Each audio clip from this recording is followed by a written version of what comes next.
दोस्तों, एक बात आपने जरूर सुना होगा कि जिंदगी में किसी भी काम को छोटा या फिर कम नहीं समझना चाहिए, क्योंकि अगर वही काम को अगर सही तरीके से अंजाम दिया जाए तो बाद में जाकर वही काम आपकी जिंदगी बदल सकता है। ऐसा ही एक कंपनी के उदाहरण है बिसलेरी, जो भारत की सबसे लोकप्रिय बोतलबंद पानी के ब्रांडों में से एक है, जिसके हर साल की कमाई की बात की जाए तो 200 करोड़ से भी ज्यादा होता है। जी हाँ दोस्तों, आज के इस वीडियो में हम लोग बिसलेरी कंपनी के इतिहास के बारे में जानने वाले हैं, इसलिए वीडियो को शुरू से अंत तक जरूर देखना। लेकिन वीडियो को शुरू करने से पहले अगर आप लोग अभी तक हमारे चैनल को सब्सक्राइब नहीं किया है तो पहले हमारे चैनल को सब्सक्राइब कर लीजिए, ताकि हमारे नए नए इंटरेस्टिंग वीडियो सबसे पहले पा सके। दोस्तों, बिसलेरी कंपनी की शुरू होती है 19 के दशक की शुरुआत में इटली के मिलान में फेलिस बिसलेरी ने फेलिस बिसलेरी एंड कंपनी नामक कंपनी की स्थापना की। यह कंपनी विभिन्न प्रकार के कार्बोनेटेड पेय पदार्थों और फलों के रस का उत्पादन करती थी। उनके लोकप्रिय उत्पादों में से एक बिसलेरी सेल्ट्स था, जो उत्तरी इटली के वाल्चियावेना के एक झरने से प्राप्त प्राकृतिक रूप से कार्बोनेटेड खनिज पानी था।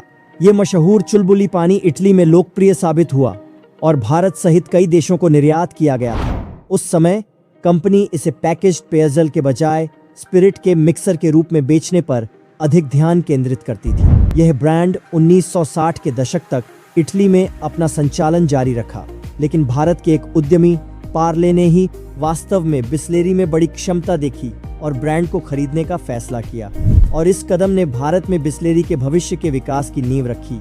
भारत में बिसलेरी की प्रवेश 1965 में भारतीय व्यवसायी जयंतीलाल चौहान ने फेलिस बिसलेरी के वंशजों से बिसलेरी सोडा वाटर के अधिकारों को प्राप्त किया।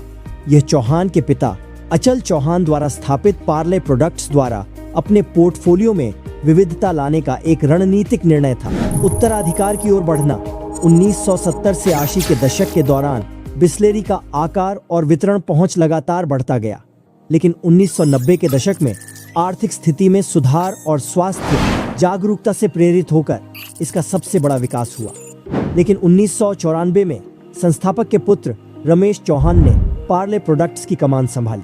उन्होंने बोतल बंद पानी के कारोबार पर काफी ध्यान दिया और बड़े आयतन के लिए तैयार करने के लिए प्रौद्योगिकी और बुनियादी ढांचे में निवेश किया। लेकिन कुछ प्रमुख रणनीतिक कदम इसमें शामिल था। नंबर 1, जैसे कांच के बोतलों से हल्के, टूटने वाले, फिर से सील करने योग्य और परिवहन में आसान पीटी प्लास्टिक की बोतलों में स्विच करना। नंबर 2, ग्रामीण क्षेत्रों सहित पूरे भारत में एक मजबूत वितरण नेटवर्क बनाना। नंबर 3, आक्रामक ब्रांडिंग और मार्केटिंग। बिसलेरी को शुद्ध, सुरक्षित और स्वस्थ बोतलबंद पानी विकल्प के रूप में तैनाती। इस बहुआयामी रणनीति ने बिसलेरी को भारत के उभरते बोतलबंद पानी बाजार पर कब्जा करने में मदद की। आर्थिक उदारीकरण गति पकड़ते ही बढ़ती आय से पैकेज्ड सामानों के भरोसेमंद ब्रांडों की मांग बढ़ी। बिसलेरी एक प्रारंभिक प्रस्तावक थी और खनिज पानी का पर्याय बन गई। 90 के दशक के मध्य तक ये किनले जैसे अंतरराष्ट्रीय ब्रांडों को पीछे छोड़कर बाजार में अग्रणी बन चुका था। कंपनी ने 500 ml की जैसे बोतलों, विभिन्न SKU के साथ भी नवाचार किया, जो चलते फिरते उपभोग के लिए थी। लेकिन 1000 साल का नया दौर बिसलेरी के लिए बड़े बदलाव लेकर आया। 2000 में रमेश चौहान ने पार्ले के शीतल पेय पदार्थ विभाग को कोका कोला को बेच दिया, और 2002 में अन्य व्यवसायों पर ध्यान केंद्रित करने के लिए उन्होंने लाभदायक बिसलेरी इकाई को फ्रांसीसी जल प्रमुख एवियन को बेच दिया। लेकिन बिसलेरी एवियन के वैश्विक ढांचे और संस्कृति के अनुकूल होने में संघर्ष करती रही। कुछ सालों के उथल पुथल के बाद एवियन ने भारत से बाहर निकलने का फैसला किया और 2003 में ब्रांड को बॉटलिंग प्लांटों के साथ रमेश चौहान ने वापस खरीद लिया। इस स्वतंत्र अवतार ने एक नए अध्याय की शुरुआत की। पेप्सी के एक्वाफिन जैसे नए खिलाड़ियों के साथ प्रतिस्पर्धा करने के लिए बिसलेरी ने अपनी पैकेजिंग, वितरण और संचार को नया रूप दिया। फिर भी अधिक खिलाड़ियों के प्रवेश के साथ प्रतिस्पर्धा बढ़ गई। 2015 तक रमेश चौहान कमोडिटी बन चुके बोतलबंद पानी के खंड में आवश्यक प्रयास के मुकाबले विकास से असंतुष्ट होकर फिर से बेचने की तलाश में थे। 2016 में बिसलेरी को इन्फोसिस के पूर्व CEO विशाल सिक्का ने private equity firm TPG growth के साथ मिलकर अधिग्रहित किया। नए मालिकों का लक्ष्य इनोवेशन के जरिए बिसलेरी के दबदबे को मजबूत करना और बाजार के प्रीमियम छोर का दोहन करना था। लेकिन वर्तमान में बिसलेरी 100 बिलियन रुपए के भारतीय बोतलबंद पानी खंड में लगभग 30% की बाजार हिस्सेदारी रखती है। यह हर साल 15 करोड़ से अधिक माले बेचती है और लगभग 25 बिलियन रुपए का वार्षिक राजस्व प्राप्त करती है। लेकिन 90 के दशक के एकाधिकार वाले वर्षों से परिदृश्य बहुत बदल गया है। लगभग 200 राष्ट्रीय और क्षेत्रीय जल ब्रांडों के साथ अधिक प्रतिस्पर्धा है। कंपनियां मूल्य निर्धारण और पैक आकार पर संघर्ष करती हैं, जिससे लाभप्रदायक मार्जिन 10 से 12% तक कम हो गया है। मुख्य बातें। नंबर 1, सहस्राब्दी में बिसलेरी के स्वामित्व में कई बार बदलाव हुआ, इसलिए कंपनी ने प्रतिस्पर्धा से निपटने के लिए अपने पैकेजिंग, वितरण और संचार को नया रूप नहीं दिया। नंबर 2, लाभप्रदायक मार्जिन कम होने के साथ बाजार अधिक प्रतिस्पर्धी हो गया है। नंबर 3, टीपीजी के तहत बिसलेरी विभिन्न मूल्य बिंदुओं पर प्रासंगिक रहते हुए प्रीमियम बनाए रखने की कोशिश कर रही है। इसने फ्लेवर्ड वाटर, जिंक से भरपूर मिनरल वाटर और आईएमएफ से समृद्ध पानी जैसे मूल्य संवर्धित उत्पाद लॉन्च किए हैं।